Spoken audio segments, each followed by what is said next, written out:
El milagro secreto es otra de las variaciones del tema que entre 1942 y 1944 preocupa a Borges y mucho. Con el tiempo, su ánimo logró distenderse a medida que constataba que los lectores se mantenían alejados de la clave que descifra su obra y a medida que se consolidaba la figura del otro Borges, ¿no? Que escribía literatura fantástica. Pero sin duda hubo momentos en que la distensión se interrumpió y el corazón volvió a latirle rápido. Como por ejemplo en 1952, año en el que salió el libro de Ruiz Díaz y Marcial Tamayo con el temible título de Borges, Enigma y Clave. Vas a escuchar ahora fragmentos de una entrevista a un Borges ya octogenario, con lo cual lo que dice abarca toda su vida. Por cierto que se han escrito bibliotecas sobre usted, como dice usted. Hay en todos los países del mundo, hay bolsistas. Entonces, dos libros que son dignos de lectura, y no los leí, es algo que me siento incómodo por delante de mí. Uno es el libro de Mir Rodríguez Monegas, y el otro es el libro de una amiga mía, Alicia Jurado, Narcis Borges, Genio y Figura.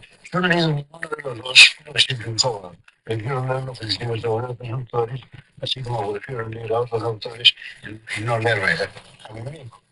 Está clarísimo, ¿no? Borges dice que nunca leía lo que se escribía sobre él, ni siquiera cuando los autores eran sus amigos, porque le incomodaba leerlos, le daba pudor. Escucha ahora. Yo, cuando escribo un libro, bueno, los libros de él, y no leo las críticas, están escritos en bibliotecas enteras sobre mí. ¿Así es? Bueno, sí. Bibliotecas. El primer libro que se escribió sobre mí durante la dictadura de Perón, este libro publicados en 1952. Un autor cuyano, Luis Díaz, el mendocino, y el otro es boliviano, Oscar Tamayo. Ese libro se llamaba Borges, Enigma y Clave. Yo pensé, bueno, si leo este libro, yo tenga la clave, que estoy buscando toda mi vida y sabré quién soy. Lo leí, me pareció muy grato, pero sigo sin saber quién soy. ¿Te das cuenta? Bibliotecas enteras desestimadas, pero este libro, Borges, Enigma y Clave, lo leyó y es el único que leyó, o al menos el único que recuerda haber leído y que confiesa haber leído, con esa costumbre que tiene de señalar la dirección de la solución, pero dejar que te pierdas en el camino. Porque, ¿de verdad vos creés que lo leyó para saber quién era él? ¿De verdad creés que fue porque se escribió en la presidencia de Perón? Lo leyó porque el título le hizo saltar el corazón del pecho, como en los viejos tiempos cuando escribía aterrorizado El milagro secreto. Claro, cuando se dio cuenta de que pese al temible título también hablaba del otro Borges, volvió a la calma y el libro le pareció muy grato. La gente seguiría sin saber quién era Borges. Pero ahora vuelvo al momento en que Borges escribe El milagro secreto, el más angustioso de los cuentos de artificios. Y además el que explica subterráneamente qué son los cuentos de artificios. Obsesivas elucubraciones sobre el tema que tanto preocupa a Borges, ¿no? Que la obra ocultada va a ser descubierta. Ni bien empieza la narración, Borges te sitúa en 1939, año en el que él empezó a escribir los cuentos que reunidos hoy lo delatan. El protagonista del cuento se llama Jaromir Ladik, es el nuevo disfraz de Borges. Por supuesto, Jaromir Ladik también escribió un libro que lo delata.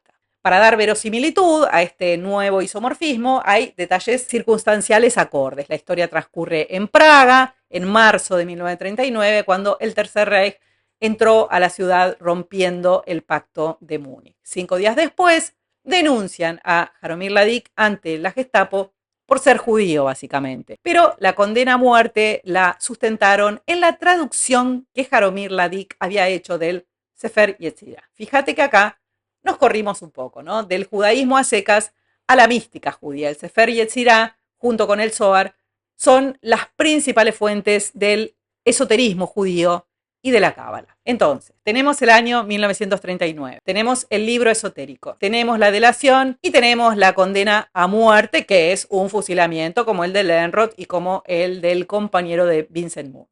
También podemos reconocer coincidencias entre las obras de Borges y las de Jaromir Ladik. Una muy diáfana es Vindicación de la Eternidad. En el primer volumen de ese libro, Jaromir Ladik hizo lo mismo que Borges hizo en Historia de la Eternidad. Historiar las diversas eternidades que imaginaron los filósofos desde Parménides en adelante. Y en el segundo volumen, Jaromir Ladik hizo lo mismo que hizo Borges en Ficciones, negar la linealidad del tiempo. La sucesión no sería más que el recorrido de una conciencia en particular en un mar de infinitas secuencias posibles.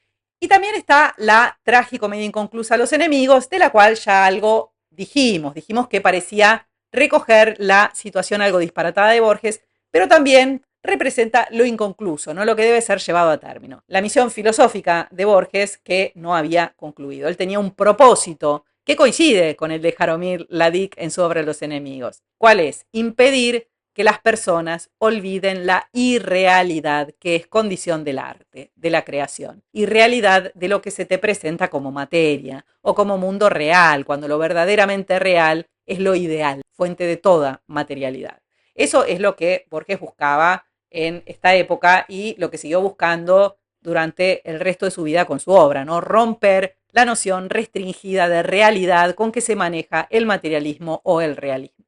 Bien, hay algo nuevo que introduce el milagro secreto en este juego isomórfico y es lo siguiente. Entre la sentencia a muerte de Jaromir Ladik y el fusilamiento van a pasar 10 días y buena parte del cuento está dedicado a describir la angustiosa espera de Jaromir Ladik. Ese es el elemento autobiográfico novedoso que aporta el milagro secreto. En el caso de Borges, su espera es peor, ya que el factor de incertidumbre es muy superior. Jaromir Ladik sabe que son 10 días. La espera de Borges puede durar 10 minutos, 10 días, 10 años o 10 siglos. Si es que no había ocurrido ya el descubrimiento de su obra subterránea y el asunto no se había hecho público. Lo que hace Jaromir Ladik en esos 10 días es lo que está haciendo Borges con los cuentos de artificios, dedicarse a imaginar las circunstancias concretas de su fusilamiento. Si lo atrapan en Tlön, si la culpa la van a tener las simetrías, si se vendió por los dineros de Judas, si lo van a fusilar de cerca o de lejos, o sea, un conocido o un desconocido, etcétera, etcétera. Te resumo un poco,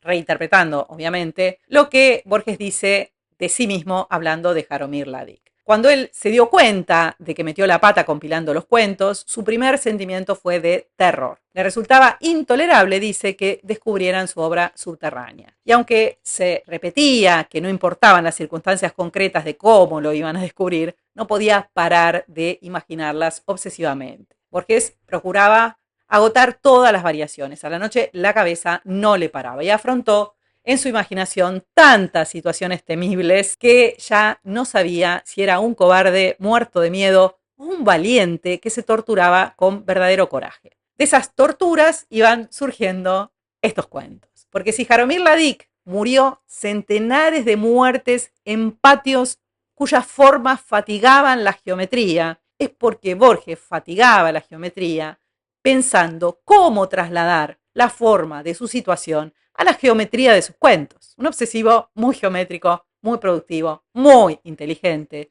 pero muy torturado también.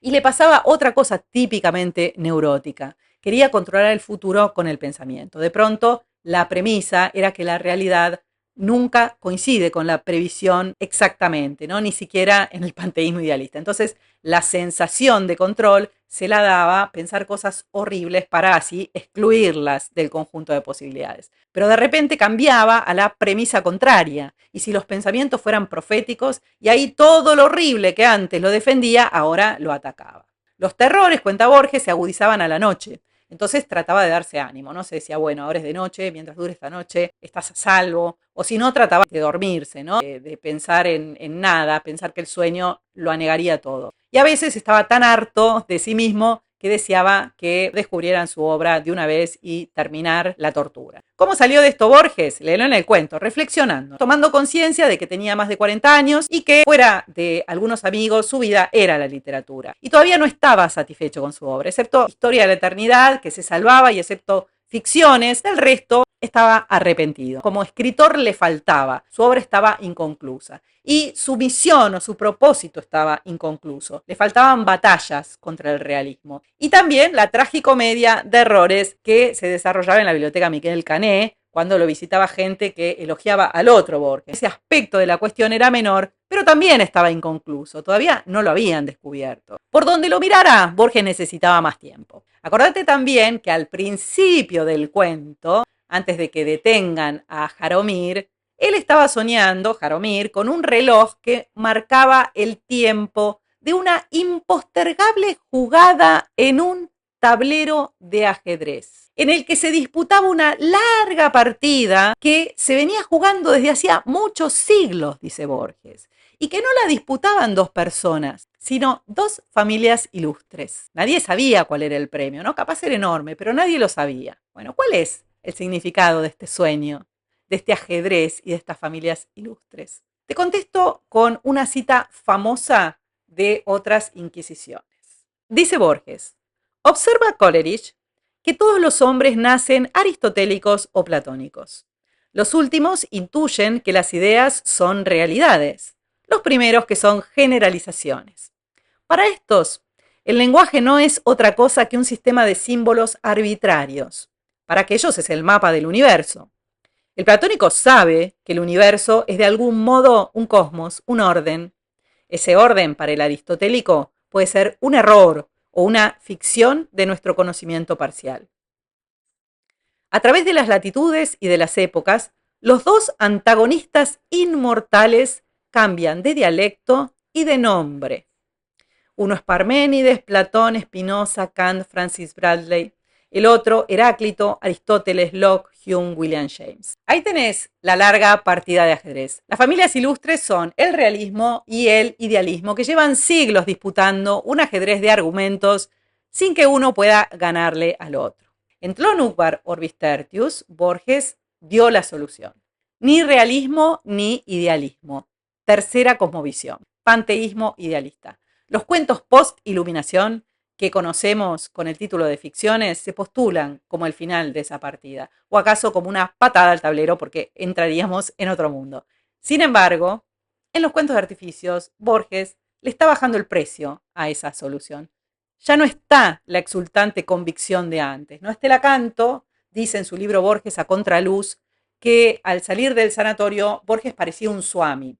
La impresión de lo vivido era fortísima en ese momento, ¿no? Tanto que hasta jugó con la idea de que Tlön Orbis Tertius sería el libro capaz de cambiar la realidad, promoviendo la revolución panteísta idealista. Revolución en el sentido de Kuhn, ¿no? De cambio de paradigma, donde no es que se encuentran nuevas soluciones, no, cambian los problemas. Pero en la época de artificios lo que hay es el recuerdo de esa fortísima impresión. En La muerte y la brújula ya admite dos interpretaciones posibles para sus experiencias del sanatorio, ¿no? Y si bien Lönnrot prefiere la interpretación mística, la no mística de Treviranus es igualmente posible, ¿no? Menos interesante quizá, pero la realidad no tiene por qué ser interesante, escribe Borges. Encima Treviranus acierta más que Lönnrot en el cuento, después fíjate. Clara bajada de precio al tema de la iluminación. En el milagro secreto, de nuevo, resulta que la refutación de la linealidad del tiempo, los argumentos para refutar la linealidad del tiempo, son tan falaces como la noción de tiempo lineal, ¿no? Dan ganas de decirle a Borges, no me afloje así. ¿Qué pasó con el jardín de senderos que se bifurcan? Bueno, tal vez en el fondo no aflojó nada, pero como siente que perdió privacidad, ya que lo van a leer de un momento a otro, a lo mejor prefiere moderarse. Personalmente extraño a Herbert Cohen cuando se burlaba de la vanidad de los lectores, o al Borges que en medio de la biblioteca de Babel te decía si estabas seguro de entender su lenguaje. Muy divertida esta faceta, pero bueno, hay que terminar. Como sabrás, en la víspera de su fusilamiento, Jaromir Ladik pidió a Dios un año de tiempo para poder terminar la obra inconclusa Los enemigos. Tiempo que Dios le concedió, obrando un milagro secreto solo para Jaromir, porque en el momento en que los fusiles lo apuntaban, de pronto el mundo se detuvo y la escena quedó congelada. Jaromir tampoco podía moverse, pero sí podía pensar, de manera que se dedicó a terminar la obra en su mente, ¿no? La corrigió, la completó y cuando le puso la última palabra, el mundo exterior retomó su curso y Jaromir fue fusilado, ¿no? La cuádruple descarga lo derribó. Y esto es lo que Borges pidió en su cuento, ¿no? Tiempo, o la salida que imaginó para su situación. Un milagro que lo salvara, que le diera tiempo. Y Dios se lo otorgó, no solo a él, sino también a María Kodama, su cómplice y compañera, que murió sin sobresaltos. En el próximo video te cuento otra de las posibles salidas a su situación que Borges elucubró en tema del traidor y del héroe.